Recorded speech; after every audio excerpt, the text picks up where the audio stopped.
প্রিয় ছাত্রছাত্রী, কেমন আছো তোমরা? আশা করি ভালো আছো। আজকে আমাদের পঞ্চম ক্লাস, চলো শুরু করা যাক। ব্যবসায় উদ্যোগ ক্লাসে তোমাদের সবাইকে স্বাগতম। দেখে নেওয়া যাক আজকে আমাদের আলোচ্য বিষয় কি কি। আজকে আমরা যে বিষয়গুলো নিয়ে আলোচনা করব সেগুলো হচ্ছে সংগঠন তালিকা বা চার্ট কাকে বলে, সংগঠন কাঠামো কাকে বলে, কমিটি সংগঠন কাকে বলে, ব্যবসায়ের অবস্থান কাকে বলে, ব্যবসায় সংগঠন গড়ে ওঠার ক্ষেত্রে প্রভাব বিস্তারকারী উপাদানসমূহের বিবরণ, অর্থাৎ কি কি বিষয় ব্যবসায় সংগঠন গড়ে ওঠার ক্ষেত্রে প্রভাব ফেলে। ওকে, তাহলে উক্ত বিষয়গুলো আমরা আলোচনা শুরু করি। প্রথমে আমরা দেখব সংগঠন তালিকা বা চার্ট কাকে বলে। সাধারণভাবে বলতে গেলে সংগঠনকে যখন তালিকা বা চার্টের মাধ্যমে প্রকাশ করা হয় তখন তাকে সংগঠন তালিকা বা চার্ট বলে। আমি একটি সংজ্ঞা তোমাদেরকে লিখে দিয়েছি, দেখো। একটি প্রতিষ্ঠানের সংগঠন কাঠামোকে যখন চিত্রের আকারে প্রদর্শন করা হয় তখন তাকে সংগঠন তালিকা বা চার্ট বলে। তাহলে আমরা বুঝতে পারছি যে সংগঠনের কাঠামো বা কার্যক্রমকে যখন চিত্র বা ছকের মাধ্যমে বা চার্টের মাধ্যমে প্রকাশ করা হয় তখন তাকে কি বলে? সংগঠন তালিকা বা চার্ট। ওকে, নেক্সট দেখো কমিটি সংগঠন কাকে বলে। কমিটি সংগঠন কাকে বলে? সাধারণভাবে বলতে গেলে কতিপয় ব্যক্তি বা একাধিক ব্যক্তি, বিশেষজ্ঞ ব্যক্তি যারা কি করে একটা নির্দিষ্ট কাজ করার জন্য প্রতিষ্ঠানে নিযুক্ত হয় তাদেরকে কমিটি বলে। এটাকে আমরা এভাবে বলতে পারি যে কমিটি হলো প্রশাসনিক কার্য সম্পাদনের জন্য বিশেষভাবে নিযুক্ত কতিপয় ব্যক্তির সমন্বয়ে গঠিত একটি দল। আমি আবার বলছি, কমিটি হলো প্রশাসনিক কার্য সম্পাদনের জন্য বিশেষভাবে নিযুক্ত কতিপয় ব্যক্তির সমন্বয়ে গঠিত একটি দল, অর্থাৎ যে কতিপয় ব্যক্তি নিয়োগ করা হবে যারা প্রশাসনিক কার্য সম্পাদন করবে এবং তাদের একটি নির্দিষ্ট উদ্দেশ্য থাকবে। ওকে, নেক্সট দেখো সংগঠন কাঠামো কাকে বলে। সংগঠন কাঠামো জানার আগে আমরা জানবো আসলে কাঠামো কি। সংগঠন কাঠামো হচ্ছে এমন একটি বিষয় যা দেখলে, এই কাঠামো দেখলে আমরা যে কোনো প্রতিষ্ঠান সম্বন্ধে একটা পূর্ণ ধারণা লাভ করতে পারি। অর্থাৎ প্রতিষ্ঠানটি কেমন, তার কাজের ধরন কীরকম, তার দায়িত্বপ্রাপ্ত ব্যক্তিবর্গ কারা কারা, এ বিষয়ে আমরা একটা পূর্ণ ধারণা লাভ করতে পারি, যাকে আমরা বলি সংগঠন কাঠামো। তাহলে দেখো একটা সংগঠন আমরা দেখি। সংগঠন কাঠামো হলো একটি প্রতিষ্ঠানের বিভিন্ন বিভাগ, উপবিভাগ, বিভাগ ও উপবিভাগ, পদবিন্যাস, কাজের ধরন ও কার্য প্রক্রিয়া, দায়িত্বপ্রাপ্ত ব্যক্তিবর্গ কর্তৃক নির্দেশনার ধারাবাহিক রূপরেখা। অর্থাৎ এখানে বিভিন্ন যে বিভাগ থাকে বা উপবিভাগ থাকে, পদবিন্যাস, কাজের ধরন, কাজে কিভাবে কাজটি করা হবে, কারা কারা কাজটা করবে, সেই বিষয়গুলোর ধারাবাহিক বিবরণ বা রূপরেখা দেয়া থাকে। ওকে, এরপর আমরা দেখব ব্যবসায়ের অবস্থান। কি দেখবো আমরা দেখবো ব্যবসায়ের অবস্থান। ব্যবসায়ের অবস্থান কি? সাধারণভাবে বলতে গেলে বলা যায় যে যেখানে বা যে পরিবেশে একটি ব্যবসা গঠন করা হয় বা প্রতিষ্ঠা করা হয় তাকে বলা হয় ব্যবসায়ের অবস্থান। আর যদি আমরা প্রফেশনাল ভাবে বলতে চাই বা বইয়ের ভাষায় বলতে চাই তাহলে আমরা দেখো একটা সংজ্ঞা নিচে দেওয়া আছে, যে কোনো ব্যবসায়ের বা ব্যবসা প্রতিষ্ঠানের অবস্থান বলতে এর গঠন ও পরিচালনার জন্য যে নির্দিষ্ট স্থানের প্রয়োজন হয় সেই স্থানকে বোঝায়। অর্থাৎ যে স্থানে তুমি ব্যবসাটা স্থাপন করবে সেটাই হচ্ছে ব্যবসায়ের স্থান বা ব্যবসায়ের অবস্থান। ওকে, নেক্সট দেখি ব্যবসায়িক সংগঠন গড়ে ওঠার ক্ষেত্রে প্রভাব বিস্তারকারী উপাদান সমূহের বিবরণ। অর্থাৎ একটি ব্যবসায় সংগঠন গড়ে ওঠার ক্ষেত্রে কি কি বিষয় প্রভাব বিস্তার করে। একটা ব্যবসা প্রতিষ্ঠান গড়ে ওঠার ক্ষেত্রে যে বিষয়টি প্রথমে আমাদের মাথায় রাখতে হবে বা আমরা দেখতে পাই সেটা হচ্ছে উদ্যোক্তা।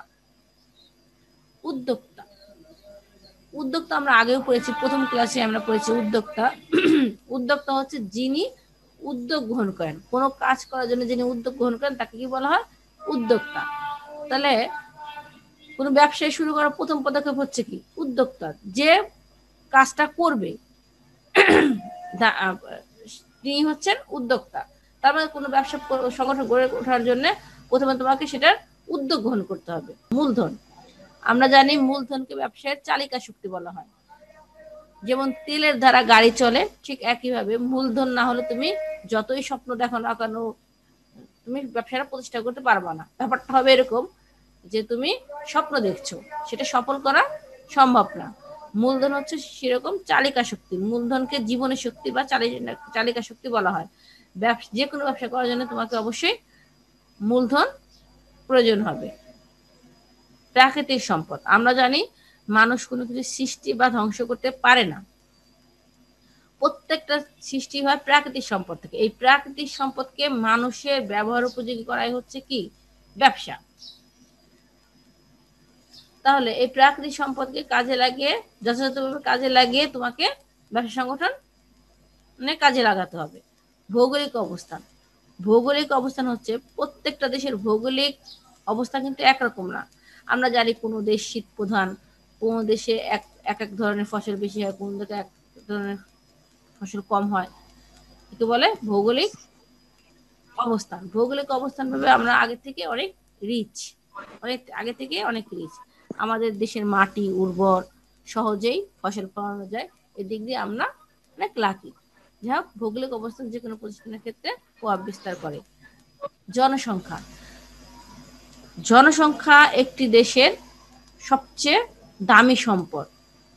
দেখো, আমরা সহজে শ্রমিক, আমাদের দেশের জনসংখ্যা অধিক থাকার কারণে আমাদের দেশে গার্মেন্ট শিল্পটা ব্যাপ্তি লাভ করেছে বা প্রতিষ্ঠা লাভ করেছে, সফলতা লাভ করেছে। কারণ আমরা সহজে এখানে কি পাই? কর্মী পাই, সহজ বা সুলভলভ্যে আমরা কর্মী পাই, যার কারণে আমরা সহজে কাজটা করতে পারি। এরপর দেখো অর্থ ব্যবস্থা। অর্থ ব্যবস্থা কি? কোন উৎস থেকে আমরা অর্থের ব্যবস্থা করব? দেখো, যদি আমরা উচ্চ হারে ঋণের সুদের বিপরীতে আমরা অর্থ ব্যবস্থা করি, তাহলে আমাদের ব্যবসায় মুনাফার পরিমাণ কমে যাবে। কারণ আমাদের অধিকাংশ টাকা দিয়ে দিতে হবে সুদে। যে কারণে অর্থ ব্যবস্থা যত সহজে আমরা বা কম সুদে আমরা ব্যবস্থা করতে পারবো, তত আমাদের ব্যবসার জন্য ভালো। আইন শৃঙ্খলা, উদ্যোক্তাকে উৎসাহিত করা হচ্ছে একটা দেশের আইন শৃঙ্খলা। তুমি যদি সবসময় সংশয় আতঙ্কে থাকো যে আমার ব্যবসা টিকবে না কি টিকবে না, অর্থ ব্যবস্থা যদি খুব, আইন শৃঙ্খলা যদি খুব কঠিন হয়, জটিল হয়, তাহলে উদ্যোক্তারা ব্যবসা করতে উৎসাহী হয় না। এ কারণে ব্যবসায়ের ক্ষেত্রে আইন শৃঙ্খলাটা অত্যাধিক গুরুত্বপূর্ণ। ঠিক আছে, আশা করি তোমরা বুঝতে পেরেছ। তাহলে আজকে আমরা এই পর্যন্তই দেখব। তাহলে দেখো, ক্লাসটি শুরু করার আগে আমরা দেখে নিই আমরা আসলে আজকে কি কি শিখলাম। সংগঠন তালিকা বা চার্টে আমরা কি দেখলাম?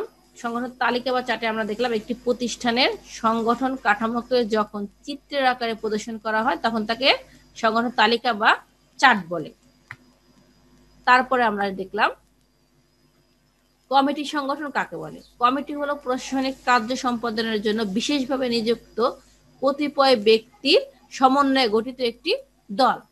অর্থাৎ কতিপয় ব্যক্তি নিয়োগ করা হবে যারা প্রতিষ্ঠানের প্রশাসনিক কার্যে বিশেষভাবে সহযোগিতা করবে।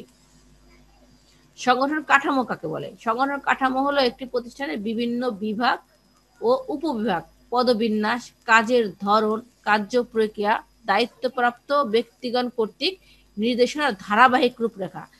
সংগঠন কাঠামো দেখলে আমরা একটি প্রতিষ্ঠান সম্বন্ধে পূর্ণ ধারণা লাভ করতে পারবো, যে প্রতিষ্ঠানটা কি ধরনের, কি উৎপাদন করে, ব্যাপ্তি কিরকম। ওকে, নেক্সট, ব্যবসায়ের অবস্থান কাকে বলে? যে কোনো ব্যবসায়ের বা ব্যবসা প্রতিষ্ঠানের অবস্থান বলতে এর গঠন ও পরিচালনার জন্য যে নির্দিষ্ট স্থানের প্রয়োজন হয় সেই স্থানকে কি বলে? ব্যবসায়ের অবস্থান বলে। তারপরে আমরা শিখলাম ব্যবসা সংগঠন গড়ে ওঠার ক্ষেত্রে প্রভাব বিস্তারকারী উপাদান সমূহ, অর্থাৎ কি কি বিষয়ে প্রভাব বিস্তার করে। আমরা দেখলাম উদ্যোক্তা, মূলধন, প্রাকৃতিক সম্পদ, ভৌগোলিক অবস্থান, জনসংখ্যা, অর্থ ব্যবস্থা, আইন শৃঙ্খলা। আশা করি তোমরা বুঝতে পেরেছো। আজকের ক্লাস আমরা এখানেই শেষ করব। ভালো থাকবা সবাই, সাবধানে থাকবা। আল্লাহ হাফেজ। ধন্যবাদ সবাইকে।